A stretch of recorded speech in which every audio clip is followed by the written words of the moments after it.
Ngayon nga ay December 24, 2024 at bisperas ng Pasko, kaya syempre maghahanda tayo ng konti kahit nga konti lang ang ating budget. May mga mabibili naman tayong abot kaya. At ayan nga, ito nakakatawa to. Meron ka ng carrot, broccoli at cauliflower. 120 pesos lang yan at ang dami na. At ito pa, meron ako nakita ditong bacon, 118 lang. Yan. Diba? Okay na yan. At pagkatapos, meron ako nakita dito isang nakakatawa, pistachio, 40 pesos lang. Kaya, bibili na natin yan. At, syempre, ito, merong breadcrumbs. Baka meron akong mapaggamitin kasi mura lang din to.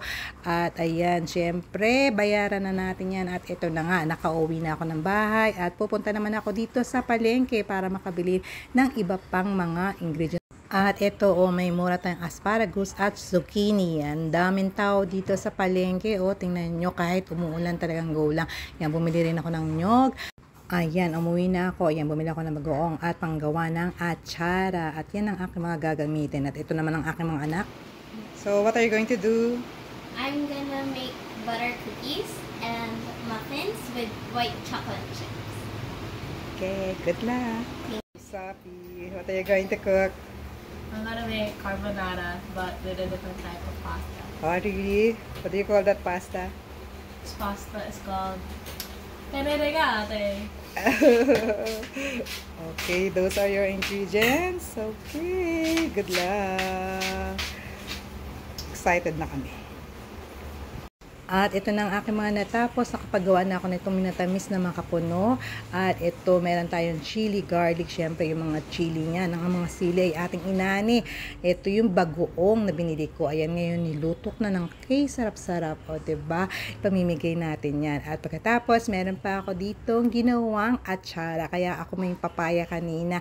Ang cute, diba? At ito, nagluto pa ako ng sumansaliya at gumawa ako nitong sauce. Kaya ako bumili ng niyog kanina. Ito ang aking simpleng regalo sa aking mga kapitbahay. At ayan ang aming mga niluto ng aking mga anak. Ito ang niluto ng aking pangalawang anak na si Sapi, ang carbonara. At ito namang cookies at muffins ay niluto ng aking panganay na anak na si Savi. Ito naman yung sa akin, grilled chicken at grilled zucchini. Pagkatapos meron ako ditong binilingang kaunting prutas din. Yan, may mansanas at oranges.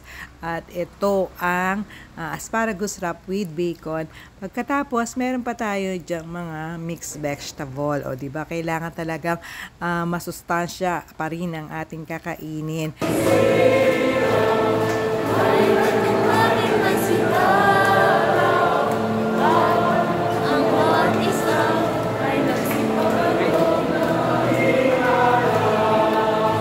Maligayang Pasko sa ating lahat. Thank you for watching and don't forget to follow, like, and share. Bye!